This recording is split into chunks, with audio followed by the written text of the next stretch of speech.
मैं यहाँ तक ध्यान देता हूँ कि पेशेंट जब मेरे पास आ रहा है तो क्या कपड़ा पहन के आ रहा है। अच्छा। जाड़े का महीना जूता है कि नहीं उसके पैर में, ओह। और मुझे वो फीस दे रहा है, तो इसका मुझे बहुत ध्यान देना। एक आज भी मैं करीब 25-30 से 40% तक मैं फिर ये देखता हूँ पर डे। हाँ, इससे कम नहीं देखता हूँ। अगर ये जो संतोष है, ये सेटिस्फैक्शन है, ये कहाँ से आपको आता है? ऐसे बस मिल जाता है। तो हमारा एक फार्मूला है, हम कहे भैया आप कैसा दो ये वापस हो जाए। हम कहे देखो ये तो काउंटर में रुपया डाले थे, कहे हाँ। हम कहे उधर से क्या निकला था, दवाई।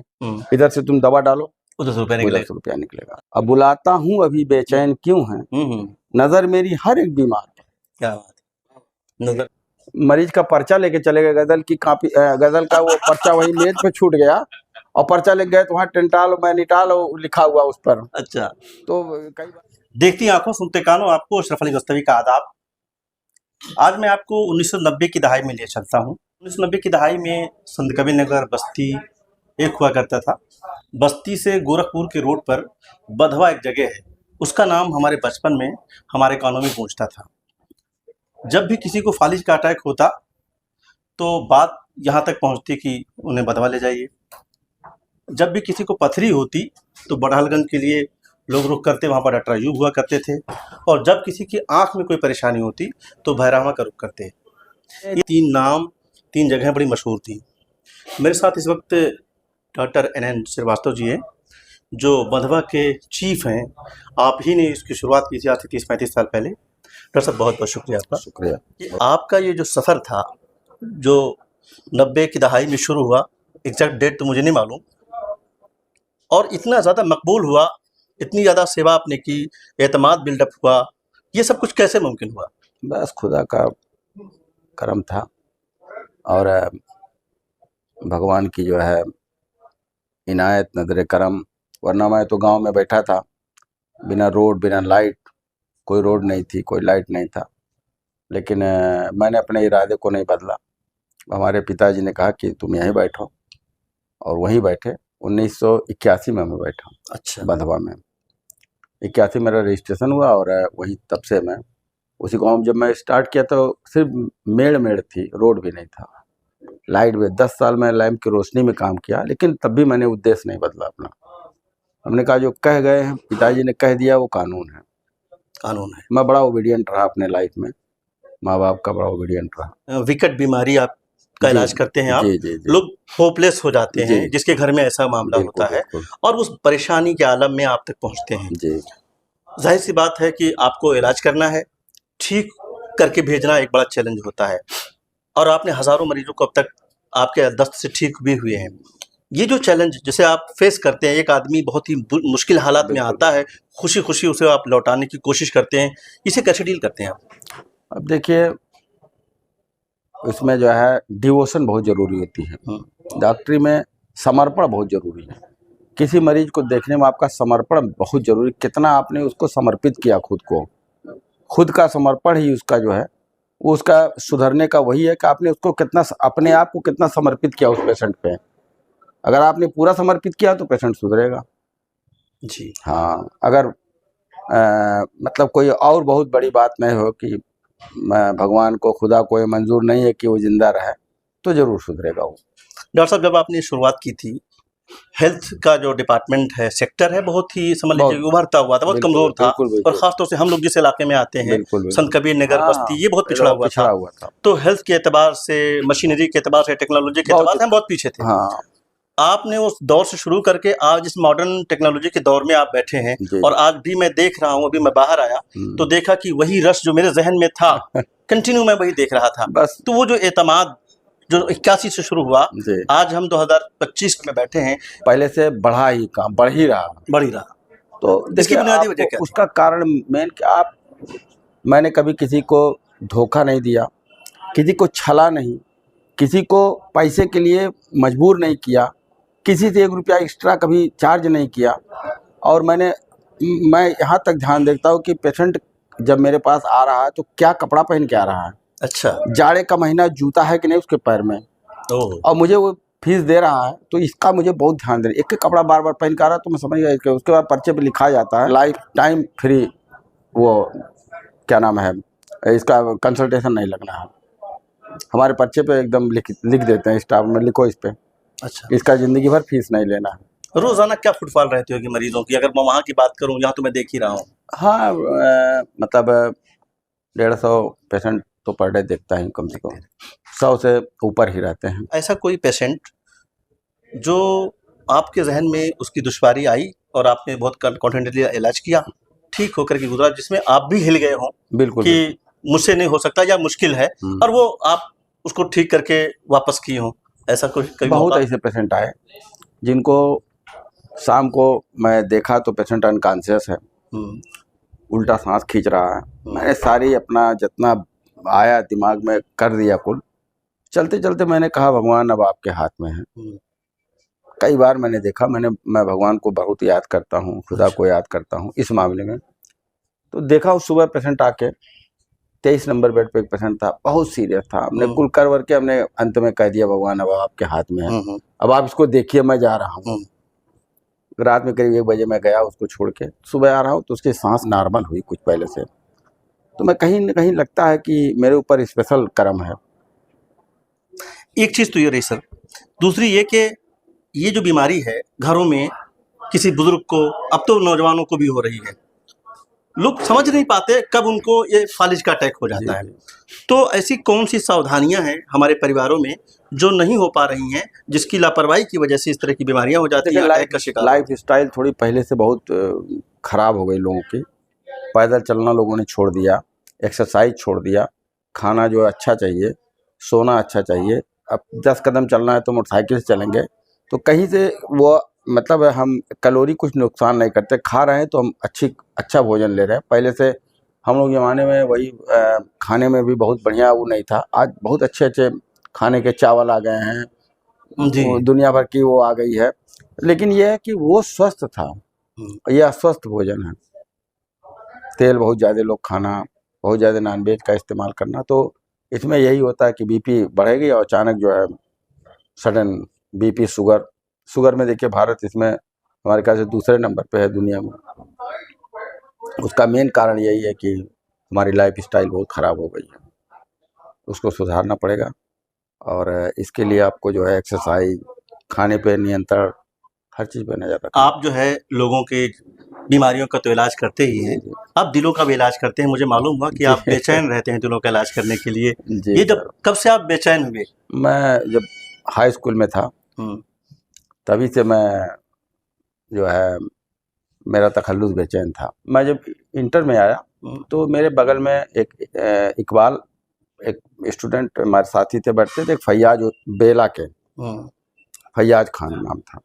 दोनों लोग बैठते, हम लोग साइंस के स्टूडेंट थे, चौथा पीरियड खाली रहता था, तो उसमें उन्होंने हम कहे यार उर्दू पढ़ा दो मुझे।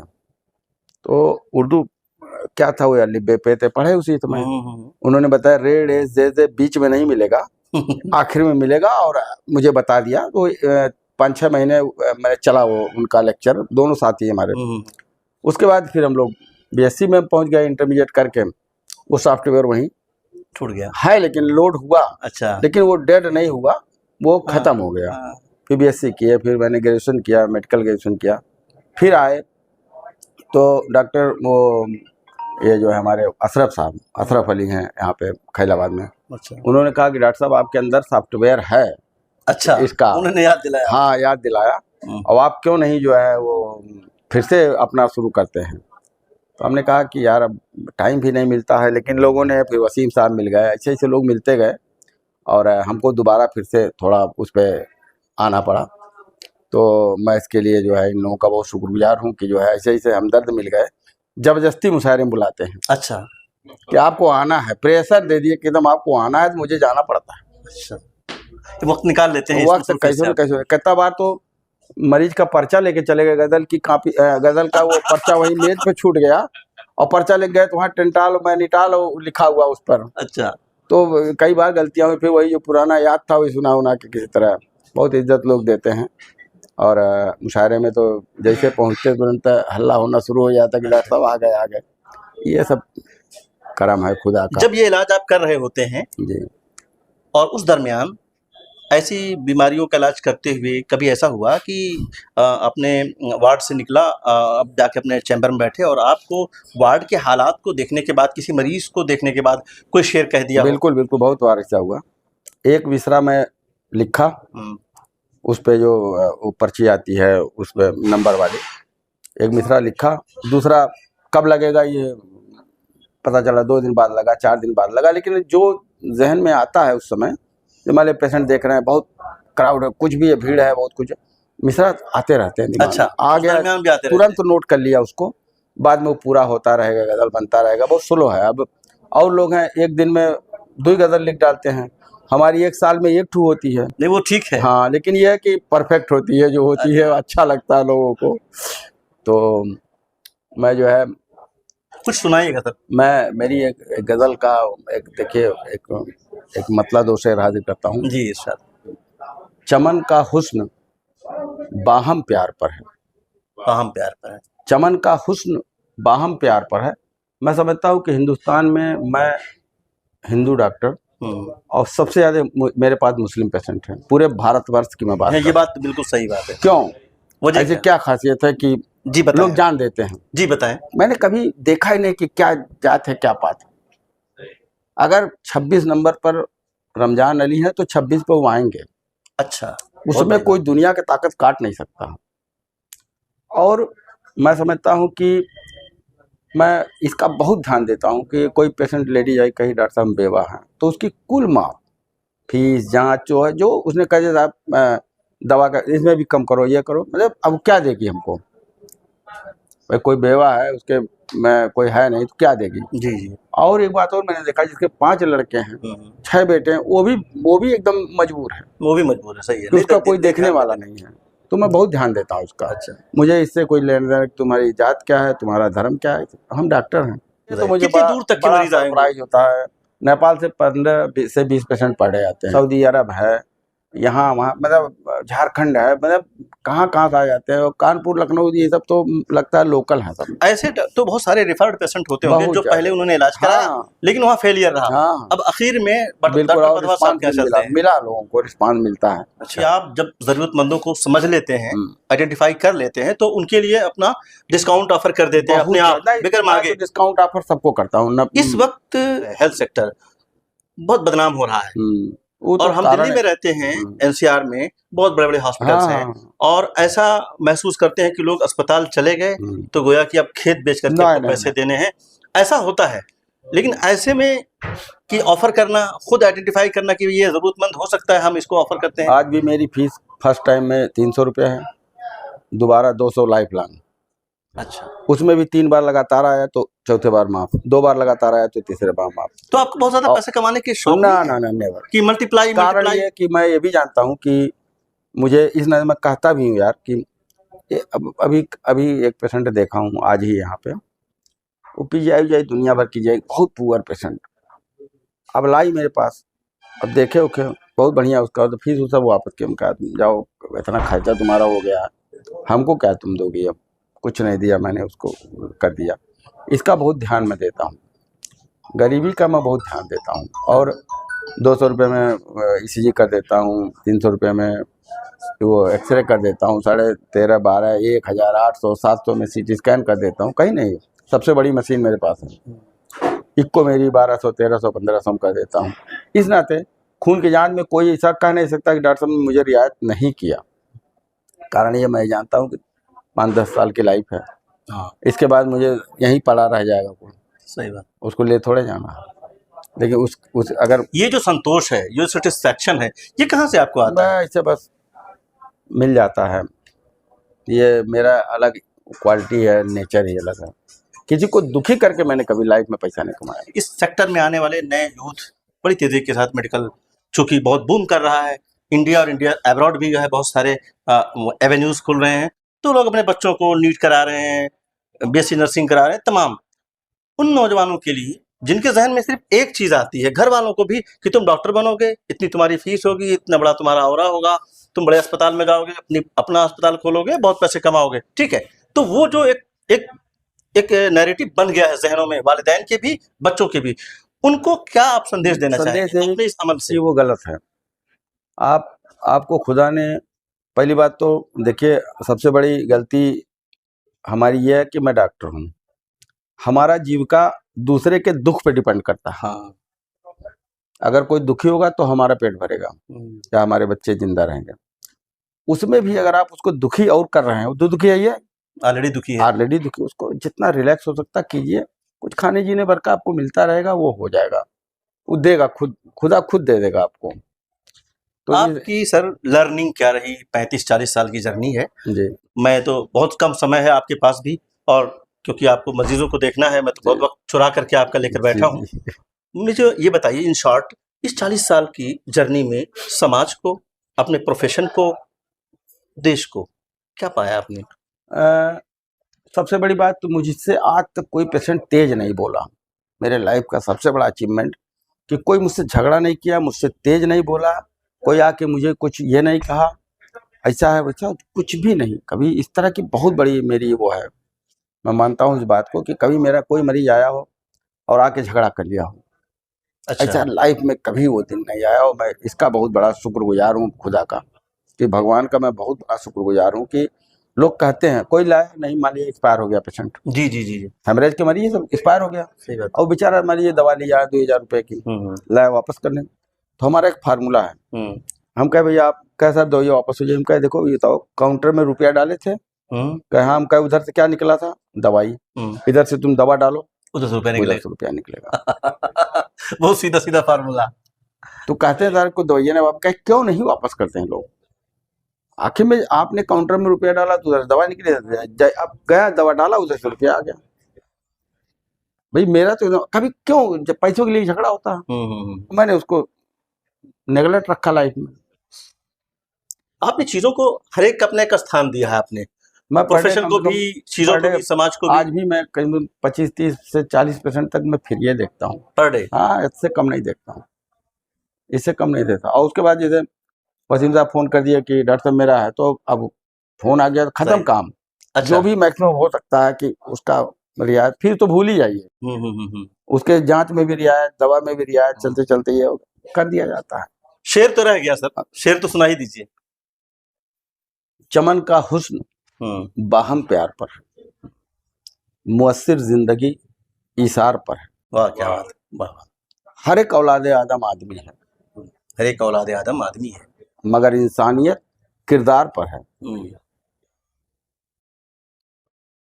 इलाजे दर्द दिल क्या खोजते हो, क्या बात। इलाजे दर्द दिल क्या खोजते हो, दवाए मुनहसिर दीदार पर है। अब बुलाता हूँ अभी बेचैन क्यों है, नजर मेरी हर एक बीमार पर। क्या बात, नजर मेरी हर एक बीमार पर। हमारे तो ये लिखा रहता है, लोग कहते हैं डॉक्टर साहब क्या कहें, नंबर बहुत पीछे है। अब आपने ऐसा शेर लिख दिया कि मैं मजबूर हो जाता हूँ कि मैं सबको देख रहा हूँ, जल्दबाजी मत करो। जल्दीबाजी मत करो। और एक देखिए, एक मतलब 2-3 शेर और याद करता हूँ। यूं देगा मोहब्बत में वो इनाम किसी दिन, यूं देगा मोहब्बत में वो इनाम किसी दिन, क्या इनाम देगा, रख देगा मेरे सर कोई इल्जाम किसी दिन।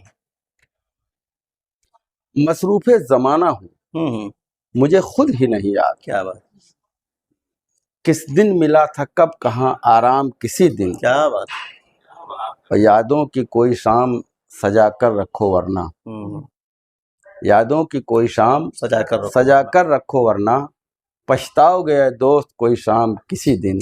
अब बेचैन रहोगे गमे जाना में मेरी तरह, बेचैन रहोगे गमे जाना में मेरी तरह, गर तुम भी हुए इश्क में नाकाम किसी दिन। क्या बात। इसी गजल का 1-2 शेर और देखिए, इरशाद। कि बिन तेरे मेरा जीना हुआ जाता है मुश्किल, बिन तेरे मेरा जीना हुआ जाता है मुश्किल, ये बात न हो जाए कहीं आम किसी दिन। क्या बात है, ये बात। ये सोच के मैं लब पे नहीं लाता तेरा नाम, ये सोच के मैं लब पे नहीं लाता तेरा नाम, डरता हूँ कि हो जाऊं न बदनाम किसी दिन। और हाथों में मेरे पहली सी कुव्वत न रही अब, हाथों में मेरे पहली सी कुव्वत न रही अब, गिर जाए न हाथों से मेरा जाम किसी दिन। बहुत एक शेर बतौर खास दे रहा हूँ कि बदनाम मुझे करने को जो सोच रहा है, बदनाम मुझे करने को जो सोच रहा है, हो जाए न वो शख्स ही बदनाम किसी दिन। क्या बात है।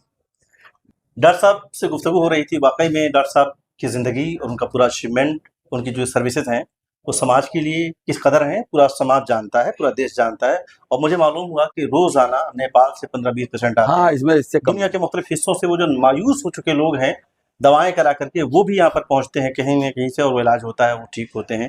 तो डॉक्टर साहब का पूरा 40-42 साल का करियर है और मुस्तकिल कंटिन्यू ये काम कर रहे हैं।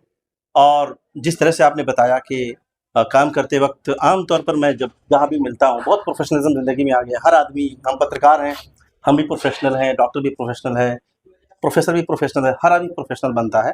लेकिन डॉक्टर साहब की ज़िंदगी नहीं। को देखने के बाद लगा कि नहीं, इस प्रोफेशन में भी समाज सेवा का जो जज़्बा है वो बिल्कुल। भारी किया जा सकता है, बढ़ाया जा सकता है। बिल्कुल, बिल्कुल। और आपकी खिदमत समाज के लिए सर बहुत-बहुत शुक्रिया बिल्कुल। कि आपने जिस तरह से समाज को सर्व कर किया है और कर रहे हैं, ये आपका कमिटमेंट है। इसके लिए शुक्रिया।